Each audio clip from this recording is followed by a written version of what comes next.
Hi, I'm Dan Kester from I Play Tennis, and today we are going to talk a little bit about rackets. What you need to know is that the racket manufacturers are making rackets for all types of players. So you need to take a look at each specific racket, have the conversation with whoever is helping you select the racket to understand what it's designed for and what is best for your game. In general, rackets are designed for two purposes. First, rackets are smaller head sizes. This is a mid-size, it's 95 square inches. The beam tends to be thinner, and it's a solid racket, so it weighs a little bit more, and it's balanced in the handle. These rackets are designed for people who like to swing away at the ball and need a lot of control from the racket. They're able to generate their own power, and the racket helps them control their swing. On the opposite end of the spectrum are the big, super oversized rackets. If you take a look at these rackets, the beams are now a lot wider, but they're extremely lightweight because they're now hollow. These rackets are also weighted in the head. So the super lightweight, oversized rackets are designed for the players with short swings who need a lot of power from the racket for their tennis game. And then there is everything in between. So as you're shopping for rackets, there are a couple things that you can look for. You can look at the weight of the racket. The average weight for an adult racket is about 10 ounces. So as rackets get heavier than 10 ounces, they're designed for more control. And as they get lighter than 10 ounces, they're designed for more power. The second thing you can look at is the balance of the racket. As rackets are weighted into the head, meaning they're head heavy, they are designed for more power. Think of it as a centrifugal force, and as the racket's coming around, with the weight out in the head, it helps those short strokes come around a little bit faster. As rackets are balanced in the handle, or head light, the weight is in the handle, and you have to put more effort behind it to get power from your stroke. So again, 10 ounces is kind of in the middle. Most of your player rackets are going to be in the 11-ounce range, and most of your lighter weight rackets are going to be in the 9-ounce range. All of the brands have their power rating system, and as we're looking at prints, what you can do is look at the rating system on the inside.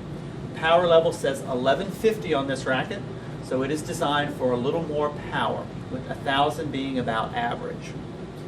And all of the head cards that are on rackets generally will give you the power rating system on the back. So in the case of prints, your rackets that are designed for control are going to be in the 800 range. The rackets designed for a lot of power are going to be in the 1600 range. And again, all the brands have their versions of those rating systems. With head, the rating system is a swing rating. And so on the inside of the racket, you'll notice that it has a letter, and it's going to be either an L or an S. The L stands for long swings. Those are your rackets designed for control. And the S is going to stand for short swings. Those rackets are designed for more power. It's also going to have a number after it. The more extreme the number, the more extreme it is on that spectrum. So your heavier rackets designed for control are going to be in the L6 range, and your lightweight rackets designed for more power are going to be in the S range, so all the way up to S10. So their middle-of-the-road rackets are going to be L1 or S1. A little bit on the control side for the L1, a little bit on the power side for the S1. Another way that rackets rate their power is with a numbering system. In the case of vocal, your heavier rackets designed for more control are going to have a higher number. This happens to be the Power Bridge series, and this is the Power Bridge 10. So the higher the number, the more control. The lower the number, the more power. So you have a Power Bridge 10, which will give you the most control, working your way down, for example, to a Power Bridge 4, which is going to give you a lot more power than that. Wilson also uses that rating system for their performance improvement rackets. So the current technology is the K-factor technology. So you'll have a K6, a K5, a K4, and again, the lower the number, the more power it's designed to generate. There are two additional factors to take a look at when deciding what racket is best for your game. The first is going to be the shape of the head. If you compare these two rackets, they are similar in head size, but you can notice that there is a dramatic difference in the shape of the head. Rackets that are more oval shaped are better for flat hitters. They have an elongated sweet spot. Rackets that are designed with a rounder shape are better for topspin hitters.